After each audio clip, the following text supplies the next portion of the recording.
Hey, what's up, everyone? It's a Sunday morning here, and I've decided that I'm feeling well enough to actually do a kind of an after action report about my 100-mile run I did on Thursday morning until Friday morning. Again, I don't have an outline or anything I'm following, so I'm just kind of doing all this from memory. But anyway, I decided last Sunday, a week ago, I was having lunch at a Mexican restaurant up the street, and it just came to me. It's like, man, look, I know at that point I was 62 days out from Ironman Waco. For those that don't know, I'm doing Ironman Waco and Waco 70.3 on consecutive days, October 15th and 16th. And the Monday prior, I had done a 50K, and I did it at a pretty high rate, pretty high pace, and I crashed and burnt toward the last end. But man, it took it out of me, and that was the longest run I had run in 2 years, as a matter of fact. As a matter of fact, the previous 50K I'd run was 2 years ago to the day, and I realized that later on. And so, I hadn't been training ultra distance. I've been, triathlon training, which is swimming, biking, and running. For people that don't know, you would think that it transfers, but it doesn't, right? There's a reason most people run a marathon. Most people don't ever, reach 50K or whatever, which is just another 5 miles. But, there's a big difference, right? To go into ultra territory. An ultra run is anything over a marathon, right? So I decided, like, man, you know what? I'm leaving so much on the table. I can do more, right? So it's been a while since I've approached, even fucking around with 100 miles. So I decided, hey, look, man, I talk a lot about mindset. I talk about a lot about we're capable of more than we know. And I'm not a big race guy, right? I mean, yeah, the Waco's is extremely important to me, but it's not my life, right? Ironman is not my life. I like what it offers me as far as the ability to physically express mental toughness and to test myself. But to me, it's not the end all be all. There's other challenges out there. And I don't need a crowd. I don't need a big course then to test myself, right? So I decided on Sunday that, hey, here in 4 days, I'm going to run 100 miles. Completely physically unprepared for it. It is what it is, right? So I kind of took it easy. I went out, I did a nice run on Monday. Tuesday I had a bike ride. I'm just remembering off the cuff here. Wednesday I had a little open water swim. Took it real easy. I swam less than 1,000 yards. Just didn't want to exhaust myself at all. It kind of relaxed all day on Wednesday. I just kind of didn't do anything. I did some work. I worked with some clients and had calls until kind of early late evening. But just took it easy. Went to bed. Was kind of excited. Relaxed a little bit, but I only slept maybe 4.5, 5 hours. I don't think I made it to 5 hours. I think my watch said 4:32. Woke up wide awake, 2:20 a.m. My alarm was set to go off at about 2:40, but got up, started moving around, started hydrating immediately. Had a little bit of coffee, ate a little bit. Steady, didn't want to feel full. I had a banana, had some other. I can't remember exactly what I had for breakfast now. It's a little foggy now. Oh, I had a couple of steak and egg burritos. And then right about 3:20, I hit start, 3:20, 3:25. I hit start on my Garmin and took off. Went out fast, right? So I don't give a fuck what people think, right? I don't ask for advice, right? I've done the distance, right? So it didn't matter. And I decided, hey, I don't do anything the way other people do it. I don't care about convention. I don't give a shit how people train or what you're supposed to do. Everyone's a fucking expert that wants to offer advice, and I don't care, man. If I want it, I'll ask for it, right? So I decided, I knew A, we had thunderstorms rolling in, but B, also knew, hey, this is North Texas. It is August. It's going to be really fucking hot, right? So I decided that I need to get after it and chase it down early, right? I wanted to put down some serious fucking miles early because I knew I was going to suffer when it got hot, regardless to how fast. And I've been asked about that. Did I blow out too fast? I might have, but it was okay, right? That wasn't why I finished slow. So I took off. Just for reference point, I did the first marathon in 3:59, right? Which is not a bad marathon standalone. It's not terrible, but knowing you've still got, 70 3.8 miles. It was pretty fast, right? I felt really good. I didn't have any pain, so to speak, early on. No cramping or anything. I stayed on top of the hydration and fueling really, really, really well. There's only a couple times when I got low. At about mile 35 or so, I started having a lot of tenderness in my feet. The reason being is because I started so early, I had to run on pavement because just running up the street to start, there were snakes laying in the street, right? So I live in the country. So I knew they were laying in the grass, so I couldn't fuck around and get bit by a copperhead. That put a stop to it. So I ran on pavement. I started out with my zero shoes, which are a minimalist shoe. And because I was on pavement, I don't mind running in grass with them. I can run forever in grass with them. But since I was on pavement, I started feeling hot spots pretty quick. So I switched into my Ultras. Now, here's something I'm revealing for the first time. I bought those Ultras on Wednesday. I'd never worn them. And I know you're not supposed to wear something new, but I don't give a fuck. I don't do anything the way you're supposed to do it. So my previous Ultras were a size 12, and they felt a little tight. So I went up to a size 13 because also for a couple reasons. The 12 was too small, but I knew, like, instead of going to a 12 and a half, I thought go to a 12, I'd go to a 13 because by the time I put those on, my feet are going to be swollen. And that ended up being probably a smarter move. They felt fine. They actually fit fine. And they fit, I mean, I'll probably wear those shoes at Ironman. So put my Ultras on at about mile 20 and just went, right? I felt good. I was perfect. So about mile 35, I realized, man, my feet are paying the price from wearing the minimalist shoes early and just all the pavement beating. I know I started feeling blisters. Yeah, and that's normal, mile 40 or whatever. But I knew something was going on in my left foot, right? Now, for those that don't know, I have a hairline fracture in my right second metatarsal. So if you start at the first toe being the first metatarsal, the second toe is the big long one I have a cracked, that bone that runs into it. That has a hairline fracture, and I found that out last month, I guess in July, early July. But I've known it's been hurt since last October, right? So one day I realized my cycling shoes don't fit well anymore. So I went and got it checked finally after about 8 months, and lo and behold, I have a hairline fracture. But it doesn't matter because I'm training for a race, right? So then I realized I've got something going on in my left foot. I'm not crazy about looking at it yet, right? I don't care. It's not going to stop, but it kind of went numb. As the swelling got up, it just kind of numbed out. Kept going. And all through this, the coolest part about this was I was live streaming it and updating it on Twitter, and I was getting so much support, so much positive energy, so much excitement. People from all over the world were watching, were sending me messages, were just retweeting it, sharing it, and it was really awesome. I didn't expect it to the amount that I got it. The notifications I was getting, just kind messages like, keep going, man, you got this. Every single one of those messages helped. And I think I saw them all, went back and read most everything. And it was just, man, it was so encouraging. So it was the absolute best part about it. Pushed through, 40 miles, 50 miles came. At one point in the 50s, I think, and again, I'm not looking at my splits or anything, I think I actually put down like an 8:15 mile. It was mostly downhill, but yeah, it was like the last hurrah, I think. It was mile 50, as a matter of fact. Yeah, and then 51 after that, they started getting bad. 60, they started getting real bad, but I was still able to run, walk a lot.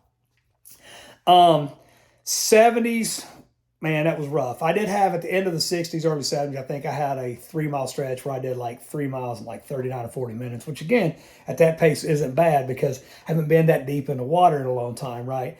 I was going in and out. I want to say at about mile 46, the rain came, and it was a torrential downpour. So we got about 3 inches over 2 hours, and that just made the feet bad, right? So I did come home once it stopped raining. I did switch shoes for a little bit, and I put my shoes in front of a heavy duty fan that I ride, I have in front of my bike, and let them air it out and switch shoes.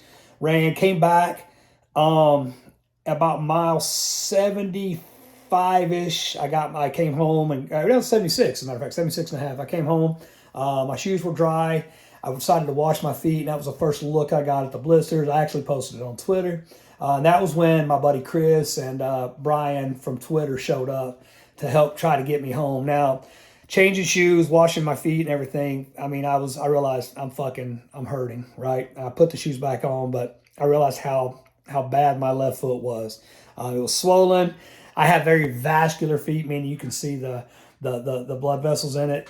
In my left foot, there was none. In my right foot, there wasn't a lot. They were swollen pretty bad. So by the time the guys got here, that mile 76 and a half on, because I waited for them about 10 minutes while I just took it easy, elevated my feet and got everything clean and dry and changed clothes. I kept doing that, right, to stay as comfortable as possible. But I kept eating, kept hydrating throughout the day, kept putting base salt down. It worked like a charm.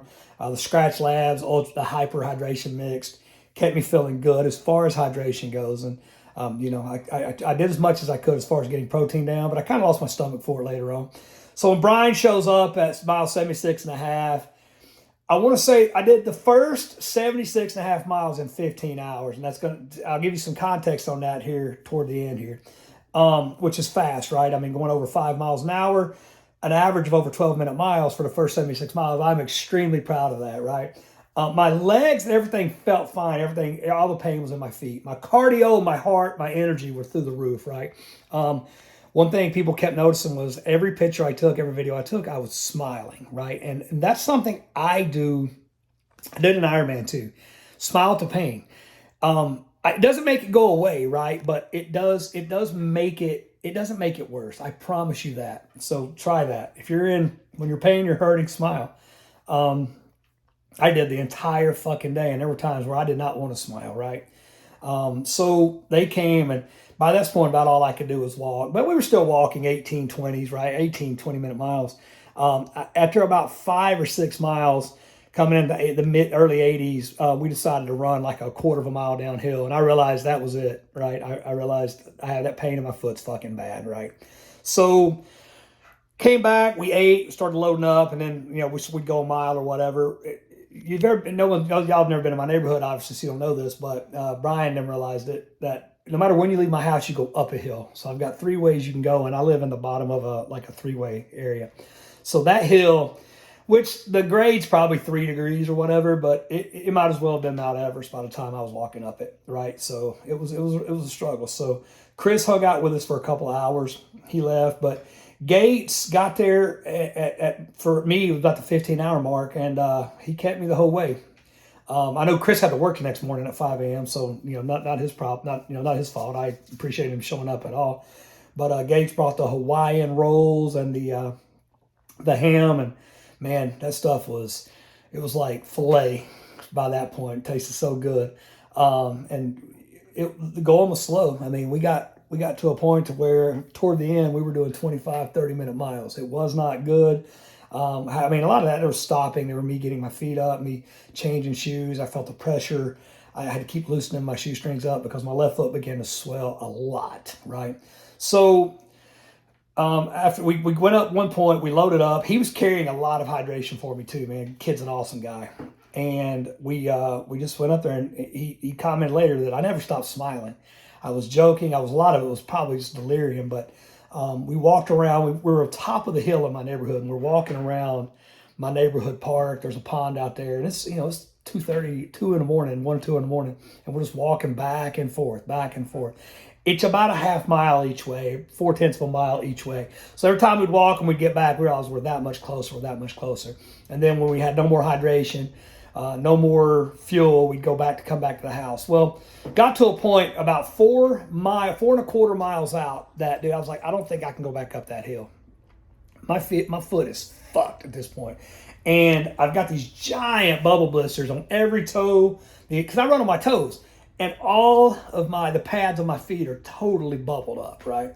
So we decide we're going to walk this little, maybe 1/10 of a mile stretch right in front of my house, back and forth, and occasionally make a trip down my driveway. My driveway is probably 150 feet, so back, forth, up my driveway, walking.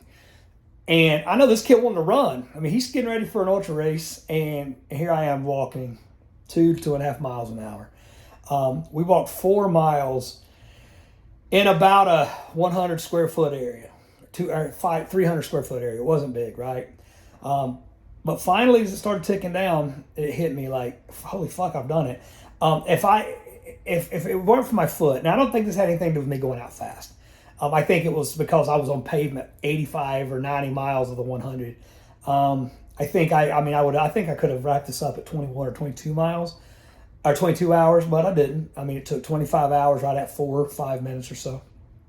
And as it ended, I felt like a twinge of sadness. I mean, it's crazy though. I've been up for, for a long time. I've been up at this point about 26 hours. And, so I started posting videos while it was dark outside, went all through the daylight, the heat and the rain and everything here in North Texas. And then it got dark again and there were still more videos. And I was getting comments about people are like, holy shit, they're overseas or whatever. Or they were here and they were like, I woke up and you had already been running. I worked a day, worked out, went to bed, woke up again, and you're still running.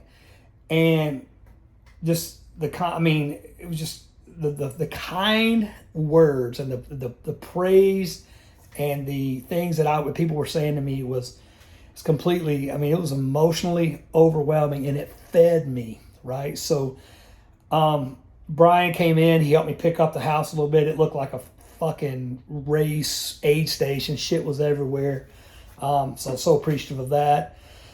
Cleaned up a little bit. I took a shower and I laid down and I was like, I know I was exhausted, physically beat, but I still had a little bit of adrenaline left. And I just went back and read and bantered back and forth with some people on Twitter. I was like, couldn't believe it was done. So I crashed. I could only sleep like 4 hours. My lawn guy shows up. My dog and my pig want to go outside. So, I got up and tended to them, and I was fucked on Friday. I couldn't move. My feet were swollen. They were chewed up badly. All my meals were DoorDash, and that was just bad. It was rough. I'd sleep on and off for a few hours, wake up, read, talk to people, and it was crazy, the ripple effect. I called it this morning. People posting videos, telling them that I inspired them, that they were just going to, they weren't even feeling like working out, but they went and worked out, and they were going to go and they were going to do, maybe 3 or 4 miles. And they're like, fuck it, and doing personal best on distances. Ryan down in Austin he was going on a ruck or hike, and he had never gone more than, if I may be off here because I had so many of these, 17 miles, and the guy ended up going like 35 or 36, and he said he bonked and ran out of energy, but man, he was excited because he'd gone double as far as he'd ever gone before. One other thing that I'm forgetting, again, I'm doing this right off my head, was, I probably 6 hours to go. My friend Caleb and my friend Ryan up in Wisconsin, they're doing Waco with me. They decided they weren't going to make me finish it alone. And I was still several miles out, at this point. And they went out and decided they're going to finish with me. And they ran, and they ended up going like 18 miles, right? And Caleb had never gone anywhere near that. I don't know about Ryan, but he never come anywhere near that distance. But he stayed out until 4 a.m. just to say he finished with me, and I appreciated that so much. And it was just crazy, the stuff like that I was getting. And it made me realize, man, that you may not be able to find many people local that think and that feel and that have this mindset that we're starting to develop here in this space. But just know those people are out there, and you're never, ever, ever alone. And that was the coolest thing. I don't know if anybody's ever live tweeted their own 100-mile run adventure. I did this without crew, without help for 3/4 of it, but it was, it was an emotional experience. I never felt alone. There was no loneliness, and people would ask me about that. How did I handle the loneliness of it, or just being alone? But it was almost as if, and I've looked at my phone a lot, right, which is not good running form, but I just see the kind words, the retweets from everybody, people I had no idea knew I existed. And it was almost as if y'all were lining where I was running, lining the trail and the path and the roads of where I was running, and just cheering for me. It was like I had my own personal cheering section, and I will never, ever forget that. It's just a lot of, and again, I'm probably going to reflect on this and get a lot of introspective for the next several days. I'm still genuinely touched by it. I'm 55 days out of Waco, and I'm down for a little bit. I plan on getting on the bike for just a little bit today. I don't know how hard I can ride. It may be just a few minutes, but it's important to me to get back in the saddle, get back after it. So again, I appreciate everyone's support. It was absolutely incredible. And I hope, and anybody, and just knowing that so many people just pushed a little bit fucking harder over the next couple of days. That right there that's exactly why I do this, right? It's not for my shit. It's to just show people that you can do more. I felt like so many people out there, I think people want to sell the idea that taking it easy and being average is fine, right? And that's the answer, and it's not. Mediocrity is not the fucking answer. And even if you're struggling and you're way below average, right? To get to average requires more than an average effort. If that makes sense, you've got to put forth the same effort that someone has to put forth that's average that wants to become above average, right? So that's what I just want people to know is, yeah, I'm not selling you on on the idea of taking it easy and these 15 to 20 minute workouts these fucking nerds are talking about, or, you don't have to fucking be this one. That's bullshit. And I know this one scares people and people don't trust themselves, but yes, you do. You can build the fucking this one. This is not natural, right? It's not inherent for me just to fucking just be this one. I'm focused and I'm intense, but man, it's also easy for that focus and that intensity to fucking veer off to Pluto, right? So you can build this one. You've got it within you. I'm absolutely not fucking superhuman. I just refuse to quit. So we all have that within us. We can all go so much further than we believe. And that's, again, I mean, I hope that if you see the thread, it's still posted at the top of my Twitter profile that, man, normal people can do extraordinary things. So again, I appreciate everybody's love. I appreciate all the the new followers that came and all that. That's all great. But man, more than anything, I appreciate the effort that I've seen so many people go and put forth since I did that. So, man, this thing went way longer than I thought. But anyway, I'm upright. I've survived. I'm still, 100% committed and engaged for Waco. And man, I keep getting asked what's next after Waco. Waco's next, absolutely. I'm still planning on doing Cozumel, but I don't know. I mean, I never know, right? I decided on Sunday to run on Thursday, right? So I'm sure I'll do something crazy. I'm sure I'll do something far-fetched, but whatever it is, I like the idea of sharing it while it's happening. I thought that was, for me, it was the coolest thing in the world. It got a pretty positive reception. So anyway, that's all for the video. I appreciate if you have any questions, you leave them in the comments. You'll hit me up on Twitter. I'm on Instagram as well, same handle at Boyd Myers. But listen, I don't give a fuck about Instagram. I'm not the most attractive guy, so that's a pretty people site. I prefer words on Twitter. So anyway, take care. God bless. And man, whatever. That's the one thing that I picked up from this is just keep moving forward. No matter how shitty, how much you're suffering, all that suffering ends. Here I am 3 days after the fact, and man, it's over. The suffering is over, right? So now I get to get ready for my next challenge. Peace out, y'all.